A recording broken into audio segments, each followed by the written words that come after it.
একদিন হজরত জিব্রাইল আলাইসাল্লাম রাসূল সাল্লাল্লাহু আলাইহি সাল্লামের কাছে এসে বললেন, হে নবী দু জাহান, এবারও আপনার একটি কন্যা সন্তান জন্মগ্রহণ করবে, যে কন্যা সন্তান হবে জগৎ বরণ্যা। অতঃপর জিব্রাইল আলাইসাল্লাম রাসূল সাল্লাল্লাহু আলাইহি সাল্লামের হাতে একটি মেয়া ফল দিয়ে বললেন, হে আল্লাহ রাসূল, আপনি এই মেয়া ফলটি ভক্ষণ করুন। হজরত জিব্রাইল আলাইসাল্লামের নির্দেশ অনুযায়ী রাসূল সাল্লাল্লাহু আলাইহি সাল্লাম সেই মেয়া ফলটিকে ভক্ষণ করলেন। বন্ধুরা, মূলত সেই মেওয়া ফলটি ছিল পবিত্র বেহেশতি মেওয়া। রাসূল সাল্লাল্লাহু আলাইহি সাল্লাম বললেন, সেই মেওয়াটি এমন একটি সুঘ্রাণযুক্ত ছিল যে পরবর্তীতে আমি দুনিয়ায় অনেক ফল খেয়েছি, কিন্তু তার মতো ঘ্রাণযুক্ত ফল আমি কখনোই ভক্ষণ করিনি। রাসূল সাল্লাল্লাহু আলাইহি সাল্লামকে এই সুসংবাদ দান করে জিব্রাইল আলাইহিস সালাম সেখান থেকে চলে গেলেন। কিছুদিনের মধ্যেই হযরত ফাতেমা রাদিয়াল্লাহু তাআলা আনহা মায়ের গর্ভে স্থান নিলেন। যেই দিন হযরত ফাতেমা রাদিয়াল্লাহু তাআলা আনহা এই দুনিয়ায় আগমন করবেন, সেই দিন হঠাৎ করে তার মা খাদিজা রাদিয়াল্লাহু তাআলা আনহার প্রসব বেদনা শুরু হলো। কিন্তু সেই প্রসব বেদনার সময় তার ঘরে কোনো স্ত্রীলোক ছিল না, তিনি ছিলেন সম্পূর্ণ একা। অতঃপর হযরত খাদিজা রাদিয়াল্লাহু তাআলা আনহা তার এমন একজন দাসীকে তার প্রতিবেশীদের কাছে পাঠালেন, যাতে তারা তার কাছে আসে এবং তাকে সাহায্য করে। সেই দাসী হযরত খাদিজা রাদিয়াল্লাহু তাআলা আনহার আত্মীয়দের কাছে গিয়ে বললেন, হে খাদিজার আত্মীয়রা, খাদিজার অনেক প্রসব বেদনা উঠেছে, তিনি আমাকে পাঠিয়েছেন যাতে আপনারা তার সাহায্যে এগিয়ে আসেন। তখন তারা সেই দাসীকে উত্তর দিল, আমরা খাদিজার সাহায্যে কখনোই এগিয়ে যাব না। আরবের কত ধনবান ও শিক্ষিত যুবক তাকে বিবাহ করতে চেয়েছিল, কিন্তু সে সকল প্রস্তাব প্রত্যাখ্যান করে শেষ পর্যন্ত একজন অশিক্ষিত, নিঃস্ব ও দরিদ্র মুহাম্মদকে বিয়ে করল। তার এই কর্মকাণ্ডে আমাদের বংশের মর্যাদা শেষ হয়ে গিয়েছে। সে আমাদের মুখে চুনকালি মাখিয়ে দিয়েছে। শুধু এতটুকু করে সে শান্ত হয়নি, এরপরে সে মুহাম্মদের ধর্ম গ্রহণ করে সে পুনরায় আমাদেরকে লজ্জিত করেছে। এমতো অবস্থায় তার সাথে আমাদের কোনো সম্পর্ক থাকতে পারে না। অতঃপর হযরত খাদিজা রাদিয়াল্লাহু তাআলা আনহার দাসী তাদের কাছ থেকে নিরাশ হয়ে আসলেন এবং তিনি তার মুনিবের কাছে এসে বললেন, হে মুনিবা, আপনার আত্মীয় স্বজনেরা কেউ আপনার সাহায্যে এগিয়ে আসতে রাজি হচ্ছে না। দাসীর কথা শুনে খাদিজা রাদিয়াল্লাহু তাআলা আনহা বললেন, কেউ আমার সাহায্যে না আসলে অবশ্যই আল্লাহ তাআলা আমাকে সাহায্য করবেন, আর আমি তার সাহায্যের উপরই ভরসা করি। তিনি ইচ্ছা করলে আমাকে অসীম বিপদ থেকে রক্ষা করতে পারেন, আবার ইচ্ছা করলে আমাকে অসীম বিপদে ফেলতেও পারেন। অতঃপর খাদিজা রাদিয়াল্লাহু তাআলা আনহা সেই ঘরের মধ্যে আবদ্ধ হয়ে রইলেন। এর কিছুক্ষণ পরেই তিনি দেখতে পেলেন তার ঘরে অপূর্ব আলো প্রকাশিত হলো। সেই আলো স্থির হওয়ার পর তিনি দেখতে পেলেন চারজন রমণী তার সামনে দাঁড়িয়ে আছেন। তিনি তাদেরকে দেখেই অত্যন্ত অবাক হয়ে গেলেন, কারণ তিনি ইতিপূর্বে আর কখনো তাদেরকে দেখেননি। অতঃপর অত্যন্ত ভীতু হয়ে তাদেরকে জিজ্ঞাসা করলেন, হে মহিলারাগণ, আপনারা কারা? কি উদ্দেশ্যে আপনারা আমার এখানে এসেছেন? তারা হযরত খাদিজা রাদিয়াল্লাহু তাআলা আনহাকে উদ্দেশ্য করে বললেন, আপনার কোনো ভয় নেই, আপনি ভয় পাবেন না। যে আল্লাহ তাআলার উপর আপনি ভরসা করেছিলেন, যাকে আপনি স্মরণ করেছিলেন, সেই আল্লাহর নির্দেশেই আমরা আপনাকে সাহায্য করতে এসেছি। অতঃপর প্রথম রমণী বললেন, আমি পৃথিবীর প্রথম মানবী হযরত হাওয়া আলাইহিসসালাম। এরপর দ্বিতীয় রমণী তার পরিচয় দিয়ে বললেন, আমি ফেরাউনের স্ত্রী আসিয়া। তৃতীয়জন বললেন, হে খাদিজা, তুমি যে কন্যা সন্তানটি প্রসব করবে, সেই কন্যা সন্তানটি অনেক পূর্ণবতী। আর আমি হলাম হযরত ঈসা আলাইহিসসালামের মাতা মরিয়ম। আল্লাহ তাআলার নির্দেশে আমরা সবাই আপনাকে সাহায্য করতে এসেছি। চতুর্থজন বললেন, হে আল্লাহর নবী স্ত্রী, আমিও আপনাকে সাহায্য করার জন্য এসেছি। আর আমি হলাম হযরত মুসা আলাইহিস সালামের বোন মরিয়ম। আর এভাবেই নবী নন্দিনী হযরত ফাতেমা রাদিয়াল্লাহু তাআলা আনহা তিনি এই দুনিয়ায় আগমন করলেন। হযরত ফাতেমা রাদিয়াল্লাহু তাআলা আনহা জন্মগ্রহণ করার পরে পিতামাতার আদরে ধীরে ধীরে বড় হয়ে উঠতে লাগলেন। তিনি ছিলেন নারী জাতির একজন প্রতীক ও আদর্শ।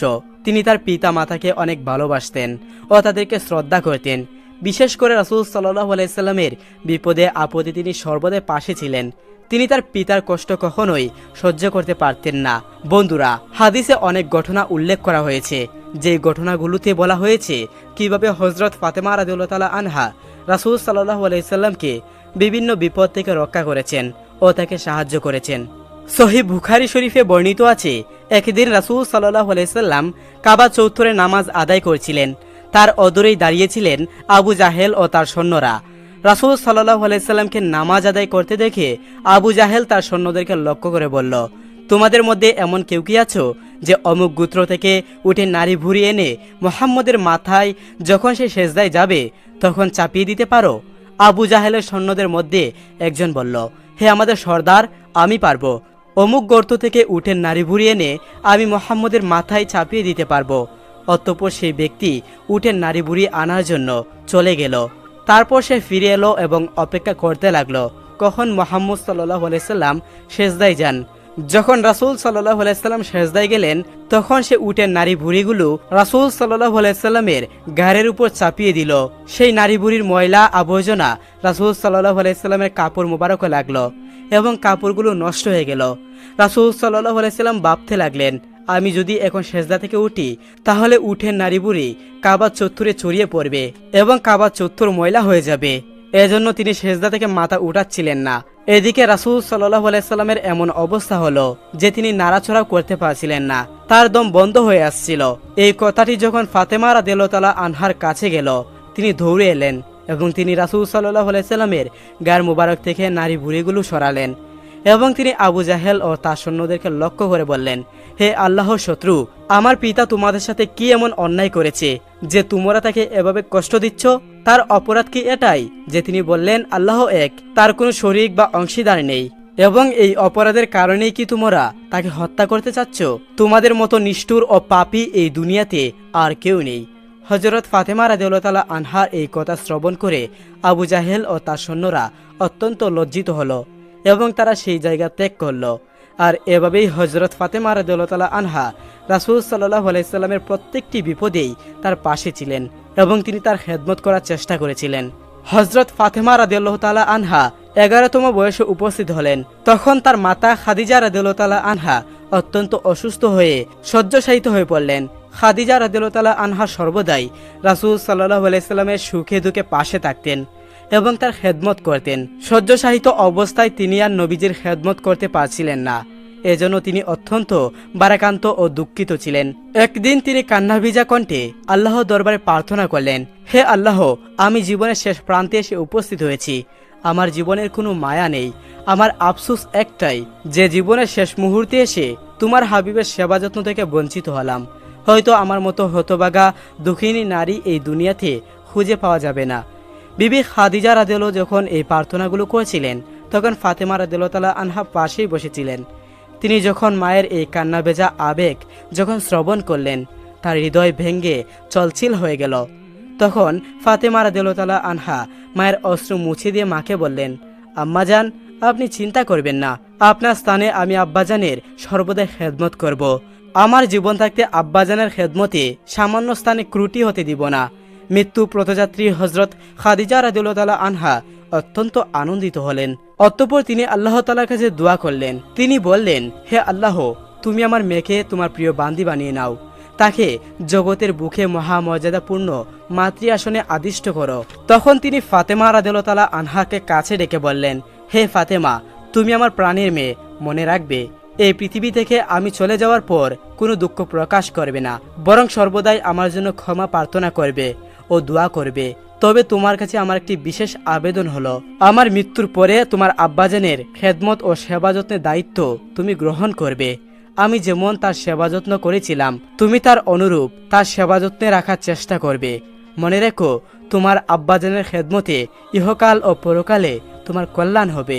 আমি আল্লাহ তাআলার কাছে দোয়া করছি, আল্লাহ যেন তোমাকে তোমার পিতার খেদমত করার সুযোগ দান করেন এবং তার খেদমতের উসিলায় আল্লাহ রাব্বুল আলামিন যেন তোমাকে সীমাহীন মর্যাদায় অধিষ্ঠ করেন। আর এভাবেই হযরত খাদিজা রাদিয়াল্লাহু তাআলা আনহা এই দুনিয়া থেকে চিরবিদায় গ্রহণ করলেন। একদা ইমরানের স্ত্রী হান্না একটি বৃক্ষতলায় উপবিষ্ট ছিলেন। এমন সময় ওই বৃক্ষের একটি শাখার দিকে তার দৃষ্টি নিপতিত হলো। সে শাখার দিকে তিনি তাকিয়ে দেখতে পেলেন যে একটি পাখির ডিম থেকে একটি বাচ্চা বের হলো এবং কিচির মিচির করে ডাকাডাকি শুরু করলো। তখন পাখিটি তার বাচ্চাটিকে তার বুকে নিয়ে খাবার খাওয়াতে শুরু করলো। এই দৃশ্য অবলোকন করে হান্নার অন্তরেও একটি সন্তান লাভের আকাঙ্ক্ষা প্রবল হয়ে উঠল। সাথে সাথে তিনি আল্লাহ তাআলার দরবারে হাত তুলে দোয়া করলেন। শুধু তাই নয়, বাইতুল মুকাদ্দাস গমন করে তিনি আল্লাহ তাআলার নিকট ফরিয়াদ করলেন যে, হে আল্লাহ রাব্বুল আলামিন, আপনি অনুগ্রহপূর্বক আমাকে একটি সন্তান দান করুন। পার্থিব কোনো স্বার্থের জন্য আমি এই সন্তান কামনা করছি না, বরং তাকে আমি আপনার পবিত্র মসজিদে বাইতুল মুকাদ্দাসের খেদমত করার জন্য উৎসর্গ করব। এটাই ছিল হান্নার অন্তরে একাঙ্ক বাসনা। আল্লাহ তাআলা তার দোয়া কবুল করেন, তার গর্ভে একটি সন্তান দান করেন। তিনি গর্ভবতী হয়েছেন এই অবস্থা বুঝতে পেরে নতুন এক চিন্তায় নিয়োজিত হয়ে পড়লেন। তিনি চিন্তা করতে লাগলেন যে যদি এই সন্তানটি ছেলে হয় তাহলে তার উদ্দেশ্য সফল হবেই। দিন যায় এবং দিন আসে। এভাবে 10 মাস 10 দিন পূর্ণ হওয়ার পর তিনি একটি কন্যা সন্তান প্রসব করলেন। এতে তিনি অত্যন্ত দুঃখিত হলেন এবং ব্যথিত অন্তরে আল্লাহ তাআলার নিকট প্রার্থনা করে বললেন, হে আল্লাহ রাব্বুল আলামিন, আমি তো মানত করেছিলাম যে আমার সন্তানটি আপনার মসজিদে খেদমত করার জন্য উৎসর্গ করব, কিন্তু আমি এখন একটি কন্যা সন্তান প্রসব করেছি। এই সন্তানকে কিভাবে আপনার মসজিদের জন্য উৎসর্গ করব? তখন তাকে সান্ত্বনা দেওয়ার জন্য আল্লাহ রাব্বুল আলামিনের পক্ষ থেকে ওহী আসলো, হান্না, তুমি দুঃখিত হয়ে না। আমি তোমাকে যে কন্যা সন্তান দান করেছি কোনো সন্তান তার সমতুল্য হতে পারে না। আল্লাহ তাআলা তাকে আরও জানিয়ে দিল যে আন্তরিক নেক উদ্দেশ্য আমার নিকট গ্রহণীয়, ছেলে বা মেয়ে কোনো কথা নয়। আল্লাহ তাআলার পক্ষ থেকে এই কথা জানার পর শান্ত হৃদয়ে বলে উঠলেন, হে আল্লাহ রাব্বুল আলামিন, এই কন্যা সন্তানটির নাম রাখলাম মরিয়ম এবং তাকে ও তার ভবিষ্যৎ বংশধরকে বিতাড়িত ইবলিসের ফিতনা থেকে রক্ষা করার জন্য আমি আপনার নিকট প্রার্থনা জানাচ্ছি। আল্লাহ তাআলা তাকে অবগত করলেন, তোমার প্রার্থনা আমি কবুল করলাম এবং তোমার সন্তানটিকে ও তার ভবিষ্যৎ প্রজন্মকে আমি শয়তানের ফিতনা থেকে রক্ষা করব। হান্নার স্বামী ছিল বাইতুল মুকাদ্দাসের ইমাম। যখন হযরত মরিয়ম আলাইহিস সালাম জন্মগ্রহণ করেন তখন তার পিতা ইমরান আলাইহিস সালাম ইন্তেকাল করেছিলেন। সে সময় বাইতুল মুকাদ্দাসের তত্ত্বাবধানে শুধু হযরত জাকারিয়া আলাইহিস সালাম একাই নিযুক্ত ছিলেন না, বরং ওই পদে আরও কয়েকজন লোকও ছিল, আর হযরত জাকারিয়া আলাইহিস সালাম ছিলেন তাদের মধ্যে অন্যতম। সুতরাং মরিয়ম আলাইহিস সালামের জন্মের পর তার জননী হান্না নিজের মানত পূরণ করার জন্য তাকে মুকাদ্দাসে নিয়ে গেলেন। মরিয়ম আলাইহিস সালাম যেহেতু ওই মসজিদের ইমামের কন্যা ছিলেন, তাই তার প্রতি প্রত্যেকেরই একটি স্বাভাবিক স্নেহবৎসন কাজ করেছিল এবং তার তত্ত্বাবধানের দায়িত্বপ্রাপ্তের আকাঙ্ক্ষা প্রত্যেকের মনেই ছিল। তারা প্রত্যেকে এই বাসনা পোষণ করেছিলেন যে মরিয়মের তত্ত্বাবধানের বার তারা নিজে গ্রহণের সৌভাগ্য অর্জন করবে। সকলের মনেই যখন মরিয়ম আলাইহিস সালামকে লালন পালনের বাসনা ছিল, তখন কে মরিয়ম আলাইহিস সালামকে লালন পালন করবেন এই নিয়ে তাদের মধ্যে তর্ক বিতর্ক শুরু হয়। হযরত জাকারিয়া আলাইহিস সালাম যেহেতু মরিয়ম আলাইহিস সালামের খালু ছিলেন, তাই তিনি বললেন, তার লালন পালনের দায়িত্ব আমি গ্রহণ করব, কারণ আমার অধিকার সবচাইতে বেশি, কেননা তার খালা মাসরি আর খালা মায়ের সমতুল্য। এই বলে তিনি যুক্তি পেশ করলেন। অন্য লোকেরা তার এই যুক্তি মানতে রাজি হলো না। অবশেষে জাকারিয়া আলাইহিস সালাম একই প্রশ্ন উদ্বোধন করলেন। তিনি বললেন, তোমরা যেহেতু মরিয়মকে আমার দায়িত্বে প্রদান করতে সম্মত হচ্ছ না, তবে আসো আমরা ভাগ্য পরীক্ষা করি। এই প্রস্তাবে সকলে রাজি হয়ে গেল এবং সিদ্ধান্ত হলো যে তারা তাদের লোহার কলম, যেগুলো দিয়ে তারা তাওরাত কিতাব লিপিবদ্ধ করেন, সেই কলমগুলোকে নদীর পানিতে ছেড়ে দেওয়া হবে। অতঃপর যার কলম পানির উপর ভেসে আসবে সেই মরিয়ম আলাইহিস সালামের তত্ত্বাবধানকারী হবেন। সিদ্ধান্ত অনুযায়ী প্রত্যেকেই একটি নদীর পানির সামনে একত্রিত হলেন। অতঃপর তারা তাদের কলমগুলোকে সেই নদীর পানিতে ছেড়ে দিলেন। দেখা গেল যে হযরত জাকারিয়া আলাইহিস সালামের কলমটি একই স্থানে ভেসে রইল, কিন্তু অন্য সকলের কলমগুলো নদীর পানিতে ডুবে গেল। তখন সর্বসম্মতিক্রমে এই সিদ্ধান্ত গ্রহণ করা হলো যে হযরত মরিয়ম আলাইহিস সালামের তত্ত্বাবধানে লালন পালনের দায়িত্ব জাকারিয়া আলাইহিস সালামের কাছেই থাকবে। জাকারিয়া আলাইহিস সালাম মরিয়ম আলাইহিস সালামের লালন পালনের বার দায়িত্বপ্রাপ্ত হওয়ার পরে একজন দাত্রী রেখে মরিয়ম আলাইহিস সালামকে তার দুধ পালনের ব্যবস্থা করে দিলেন। অতঃপর হযরত মরিয়ম আলাইহিস সালাম যখন একটু বড় হয়ে উঠলেন, তখন মসজিদ সংলগ্ন একটি কক্ষ থাকার ব্যবস্থা করে দেওয়া হলো। তিনি ওই কক্ষে অবস্থান করতেন। হযরত জাকারিয়া আলাইহিস সালাম যখন কোনো কাজে বের হতেন, তখন তিনি মরিয়ম আলাইহিস সালামকে আবদ্ধ করে বাহিরে যেতেন। আবার যখন বাহির থেকে আসতেন, তখন নিজের হাতে দরজা খুলতেন। অন্য কারো এ কক্ষে প্রবেশের সুযোগ ছিল না। শুধু মরিয়ম আলাইহিস সালাম উক্ত কক্ষের অভ্যন্তরে থেকে আল্লাহ রাব্বুল আলামিনের ইবাদত বন্দেগী করতেন, আর মাঝে মাঝে প্রয়োজন মতো তিনি কক্ষ থেকে বের হয়ে মসজিদ ঝাড়ু দিতেন এবং কখনো কখনো মসজিদের বিছানাপত্র ঠিক করে দিতেন এবং সময় মতো মসজিদের বাতি জ্বালিয়ে দিতেন। জাকারিয়া আলাইহিস সালাম প্রতিদিনের মতো মরিয়ম আলাইহিস সালামের কক্ষের ভিতরে প্রবেশ করলেন। কক্ষ খুলে তিনি দেখতে পেলেন যে মরিয়ম আলাইহিস সালামের সম্মুখে কয়েক রকম মৌসুমী ফল রাখা আছে। তখন তিনি বিস্ময়ে হতবাক হয়ে গেলেন। এরপর মরিয়ম আলাইহিস সালামকে জিজ্ঞাসা করলেন, হে মরিয়ম, এই সকল খাদ্য তোমার জন্য কোথা থেকে আসলো? তিনি জবাব দিলেন, আল্লাহ তাআলার অদৃশ্য ও অফুরন্ত খাদ্য থেকে এসেছে। আল্লাহ তাআলা যাকে ইচ্ছা এভাবে রিজিক প্রদান করেন। হজরত জাকারিয়া আলাইসাল্লাম বৃদ্ধ পর্যন্ত নিঃসন্তান ছিলেন। তিনি নিজে বৃদ্ধ হয়ে গিয়েছিলেন। হজরত জাকারিয়া আলাইসাল্লাম যখন দেখলেন মরিয়ম আলাইসাল্লামের কক্ষে কয়েক রকম ও মৌসুমি ফল রাখা আছে, তখন তিনি চিন্তা করলেন, যদি আল্লাহ রাব্বুল আলামিন মরিয়মের ঘরে ও মৌসুমি ফল রেখে দিতে পারেন, সে আল্লাহ রাব্বুল আলামিন আমাকে অসময়ে কেন সন্তান দান করতে পারবেন না। অতঃপর তিনি আল্লাহ রাব্বুল আলামিনের কাছে প্রার্থনা করলেন, হে আল্লাহ রাব্বুল আলামিন, যদি মরিয়মকে অমৌসুমি ফল খাওয়াতে পারো, তাহলে আমাকে কেন বৃদ্ধ বয়সে সন্তান দান করতে পারবে না।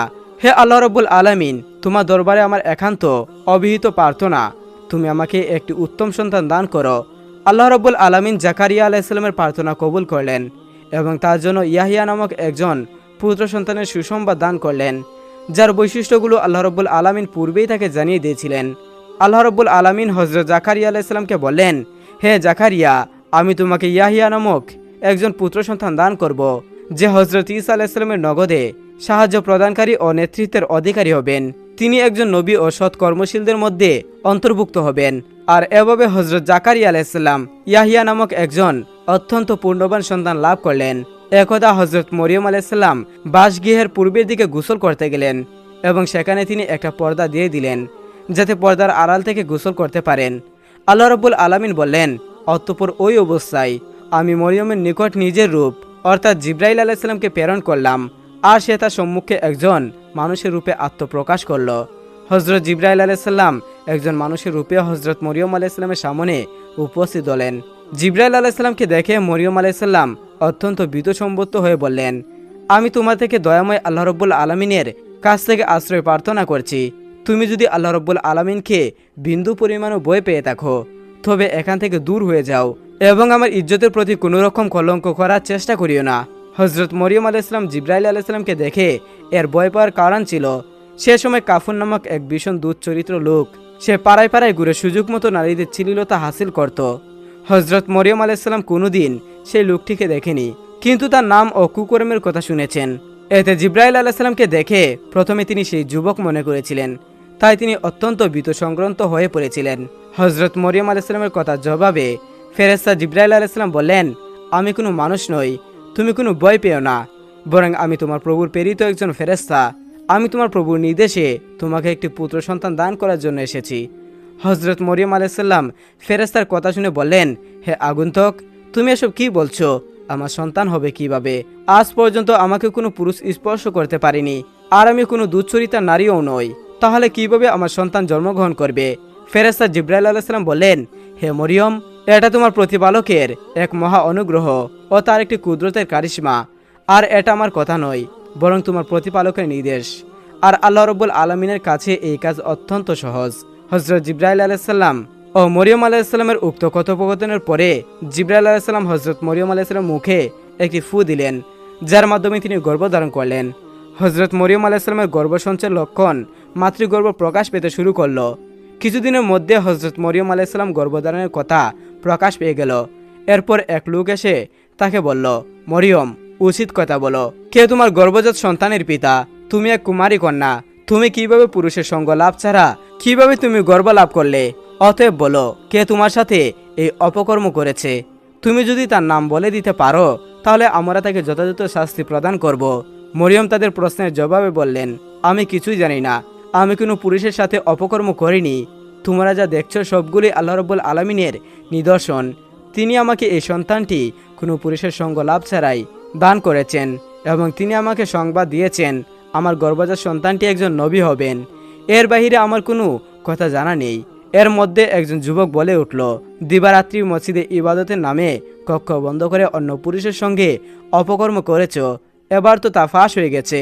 এখন অন্য বাহানায় সে কথাগুলো গোপন রাখার চেষ্টা করছো। এখন আসল ঘটনাটি খুলে বলো, কার সাথে অপকর্ম করেছ? যদি তুমি সেটাই না বলো, তাহলে আমরা যে কোনো উপায়ে খুঁজে বের করব এবং তোমার মুখ থেকে সেই নাম বের করব। তাদের এইরূপ হাজারো কথা শোনার পরেও মরিয়ম আলাইহিসসালাম তাদের একটি কথাই বলে যাচ্ছিলেন, আমার এই গর্ভের সন্তান আল্লাহ রাব্বুল আলামিনের দান ছাড়া আমি কিছুই জানি না। অবশেষে সেই লোকগুলো তার কাছ থেকে বিরক্ত হয়ে সেখান থেকে চলে গেল। হযরত মরিয়ম আলাইহিসসালামের একজন খালাতো ভাই ছিল, তার নাম ছিল ইউসুফ। সে সবসময় তাকে পাওয়ার আকাঙ্ক্ষা করত এবং তাকে বিবাহের আকাঙ্ক্ষা করত। যখন সে শুনল মরিয়ম গর্ভবতী হয়েছে, তখন সে তার কাছে এসে বলল, হে মরিয়ম, আমাকে ফাঁকি দিয়ে তুমি কোন লোকের হাত ধরলে? আমি তোমার জন্য কম অপেক্ষা করিনি। আমাকে তুমি এমনভাবে সরিয়ে দিয়ে অন্য মানুষকে আপন করে নিতে পারলে? আমি কি অপরাধ করেছিলাম? আমি তো তোমার সাথে অবৈধ কোনো কাজ করতে চাইনি। বিবাহের মাধ্যমেই তোমাকে গড়ে তুলে নিতাম, আর তখন তো কোনো কলঙ্ক চড়াতো না। এখন তুমি কলঙ্কিত হিসেবে সমাজে পরিচিত লাভ করেছ। অবৈধভাবে গর্বলাভ করে সমাজে নিন্দনের চাইতে তুমি আমাকে বৈধ করে বিবাহ করতে, সেটা কি তোমার জন্য মন্দ হতো? হজরত মরিয়ম আলাইসাল্লাম ইউসুফের কথা শুনে বলল, বা ইউসুফ, তুমি বিশ্বাস করো, কসম কে বলছি, আমি কোনো পুরুষের সঙ্গে অপকর্ম করিনি এবং আমি জিনাকারিনী নই। আল্লাহ রব্বুল আলামিন কুদরতের মাধ্যমে আমাকে এই সন্তান দান করেছেন এবং তিনি আমাকে সুসংবাদ দিয়েছেন আমার গর্ভজাত সন্তান একজন নবী হবেন। তখন সে বলল, এসব বলে তুমি আমাকে বোকা বানানোর চেষ্টা করছো। পৃথিবীর ইতিহাসে কোনো নারী পুরুষের স্পর্শ ছাড়া গর্ভধারণ করেছে এমন কোনো প্রমাণ আছে কি? আমাকে অযথা ধোঁকা দেওয়ার চেষ্টা করছো। অতএব এটা তোমার ভবিষ্যৎ মঙ্গলজনক হবে না। একদিন না একদিন তোমার সেই অপকর্মকারী লোকের নাম প্রকাশ হয়ে পড়বে। আর তুমি যতই ছলনা করো না কেন, সমাজে মানুষ এজন্য তোমাকে শাস্তি দিবে। মরিয়ম আলাইহিস সালাম জবাবে বললেন, তুমি পিতা ব্যতীত কোনো সন্তান গ্রহণের কথা শুনোনি, কিন্তু পিতামাতা ব্যতীত আল্লাহ রব্বুল আলামিন হজরত আদম ও হাওয়া আলাইহিসসালামকে কিভাবে সৃষ্টি করেছিলেন এই কথা কি তোমার মনে নেই? যে আল্লাহ রব্বুল আলামিন পিতামাতা ব্যতীত মানুষ সৃষ্টি করতে পারেন, তিনি কি পিতা ব্যতীত মানুষকে সৃষ্টি করতে পারেন না? ভাই ইউসুফ, তুমি আমার নামে কলঙ্ক ছড়ায় না। আমি আল্লাহর হেফাজতে আছি এবং আল্লাহ রব্বুল আলামিন আমাকে রক্ষা করবেন। যারা আমার নামে অপবাদ ও কলঙ্ক ছড়ানোর চেষ্টা করবে, আল্লাহ রব্বুল আলামিন তাদের কাছ থেকে প্রতিশোধ গ্রহণ করবে। ইউসুফ শেষের কথাগুলো শুনে তার হৃদয় গলে গেল। তখন সে বলল, বোন, আমি তোমার বর নই। তুমি যা বলছো তা যদি সত্যি হয়, তবে আমি তোমাকে সাহায্য করব এবং তোমার উপর অপবাদকারীদেরকে শাস্তি দেব। কিন্তু তার পূর্বে তোমার সত্যবাদিতার জন্য তোমাকে প্রমাণ দিতে হবে। হজরত মরিয়ম আলাইহিস সালাম বললেন, এর জন্য তোমাকে কিছুদিন অপেক্ষা করতে হবে। তখন তুমি নিশ্চিতভাবে আমার সত্যবাদীদের প্রমাণ পাবে। এরপর ইউসুফ মরিয়মের কাছ থেকে বিদায় গ্রহণ করল এবং হজরত মরিয়ম আলাইহিস সালাম পুনরায় আল্লাহ রাব্বুল আলামিনের দিনে মগ্ন হয়ে গেলেন। তিনি আল্লাহ রাব্বুল আলামিনের কাছে করুণ সুরে আবেদন করে জানালেন, হে দয়াময়, হে দয়াসাগর, তুমি সমুদ্রকে পাহাড় এবং পাহাড়কে সমুদ্রতে পরিণত করো। তুমি ফকিরকে বাদশাহ ও বাদশাকে ফকিরে পরিণত করো। অতএব আমার এই দুর্দিনে আমার উপর অপবাদকারীদের তুমি আপলন করে দাও। আমি এই অপরাধের তীব্র আঘাত আর সহ্য করতে পারছি না। এ সময় জিবরাইল আলাইহিস সালাম মরিয়মের কাছে এসে বললেন, হে মরিয়ম, তুমি নিরাশ হয়ে না। তোমার প্রতি আল্লাহ রাব্বুল আলামিনের সাহায্য রয়েছে। বিদ্রুপকারীদের সামগ্রিক বিদ্রুপে তুমি নিরাশ হয়ে না। আল্লাহ তাআলা অপবাদ দানকারীদেরকে জবাব দিবেন। তুমি তাদের জবাব দিতে গিয়ে তোমার মূল্যবান সময় নষ্ট করো না। সবসময় আল্লাহ রাব্বুল আলামিনের ইবাদত বন্দেগীতে মশগুল থেকো। তিনি সর্ব অবস্থায় তোমাকে হেফাজত করবেন। এভাবে হজরত মরিয়ম আলাইহিস সালাম দেখতে দেখতে 10 মাস 10 দিন অতিবাহিত করল। তারপর হঠাৎ তার প্রসব বেদনা শুরু হলো। তখন তিনি ঘর থেকে বের হয়ে এক বিরাট মাঠের দিকে বাড়ি জমালো। যে মরুভূমিতে হজরত মরিয়ম আলাইহিস সালাম সন্তান প্রসবের জন্য গিয়েছিলেন, সেই স্থানটির নাম ছিল বাইতুল আর্দ। সেই স্থানটি বাইতুল মুকাদ্দাস থেকে 12 মাইল দূরে। সেখানে তিনি একটি খেজুর গাছের নিকট বসেছিলেন। তখন তার প্রসব বেদনা তীব্র হলো। একদিকে ছিল তার প্রসব বেদনা, অন্যদিকে ছিল মানুষের সমালোচনার বই। এ কারণে হজরত মরিয়ম আলাইহিস সালাম বেদনায় অস্থির হয়ে বললেন, হে আল্লাহ রাব্বুল আলামিন, আমি যদি এই পৃথিবীতে জন্মগ্রহণ নাই করতাম, আমি যদি মানুষের মন থেকে বিচ্ছিন্ন হয়ে যেতাম, তাহলে অত্যন্ত ভালো হতো। এরপরে মরিয়ম আলাইহিস সালাম একটি পুত্র সন্তান দান করলেন। তিনি যখন এমন চিন্তার অধীর ছিলেন আর তাকে সাহায্য করার জন্য কেউ ছিল না, আল্লাহর ফেরেশতা হজরত জিবরাইল আলাইহিস সালাম সেখানে অবতরণ করেন এবং হজরত মরিয়ম আলাইহিস সালামের পাশে একটি সুন্দর ঘর তৈরি করে দিলেন। এরপর তাকে নির্দেশ করলেন, মরিয়ম, তুমি ঝর্ণার পানি ও বৃক্ষের খেজুর ভক্ষণ করো। এরপর মরিয়ম আলাইহিস সালাম খেজুর খাওয়ার ইচ্ছা করা মাত্রই খেজুরের ডাল হজরত মরিয়ম আলাইহিস সালামের মাথার কুলের কাছে ঝুলেছিল। তিনি হালকাভাবে খেজুরের ডালে নাড়া দিলেন আর তখন তরতরা খেজুর পড়ল। তখন তিনি খেজুর ও নহরের পানি পান করে একটু সুস্থ হয়ে উঠলেন। অতঃপর জিবরাইল আলাইহিস সালাম তাকে বললেন, মরিয়ম, তুমি তোমার অপবাদকারীদের কথা চিন্তা করো না। লোকেরা যদি তোমাকে এই সন্তানের ব্যাপারে কিছু জিজ্ঞাসা করে, তাহলে ইশারায় তুমি তাদেরকে বলে দিও তুমি রোজা রেখেছিলে। বনি ইসরায়েলের যুগে রোজা রাখা অবস্থায় কথা বলা নিষিদ্ধ ছিল। তোমার পক্ষ থেকে তোমার নবজাতক পুত্র আল্লাহ রাব্বুল আলামিনের কুদরতে তাদের সকল প্রশ্নের জবাব দিয়ে দিবেন।